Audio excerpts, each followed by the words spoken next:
એક વાત કહું, ઘણા વર્ષોથી જાણતા માણસને અચાનક જ અજાણ્યા બનતા જોઈએ તો દુઃખ તો થાય ને. જેનાથી સવાર ને જેનાથી રાત થતી આજે અચાનક જ ફોર્માલિટી કરવી પડે તો દુઃખ તો થાય ને. માન્યું કે સંબંધમાં બધી ભૂલ મારી હશે, સ્વીકાર્યું, પણ અચાનક જ એનો પ્રેમ હતો ના હતો થઈ જાય તો દુઃખ તો થાય ને. બે શરીર પણ જીવ એક જ, એવી જ રીતે રહેતા આજે તારો મારો હિસાબ કરવો પડે તો દુઃખ તો થાય ને.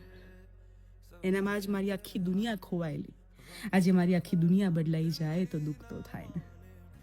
તકલીફ એને પડે ને દુઃખ મને થાય, જીવ મારો કપાય, આમ અચાનક જ આ દુઃખનો કોઈ પાર જ ના રહે તો દુઃખ તો થાય ને.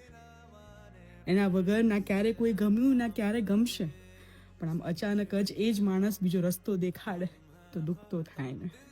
સાચું કહું, પ્રેમ એટલે શું મને નથી ખબર, પણ જ્યારથી ખબર પડી ત્યારથી એનો ચહેરો આ દિલમાં છુપાયેલો આમ અચાનક જ એ મારાથી દૂર થઈ જાય તો દુઃખ તો થાય. એને કહેલું કે ક્યારે હાથ નહીં છોડું તારું, એવું કહેનારો માણસ અચાનક જ જિંદગીના અડધા રસ્તે હાથ છોડીને જતો રહે તો દુઃખ તો થાય ને. સાચું.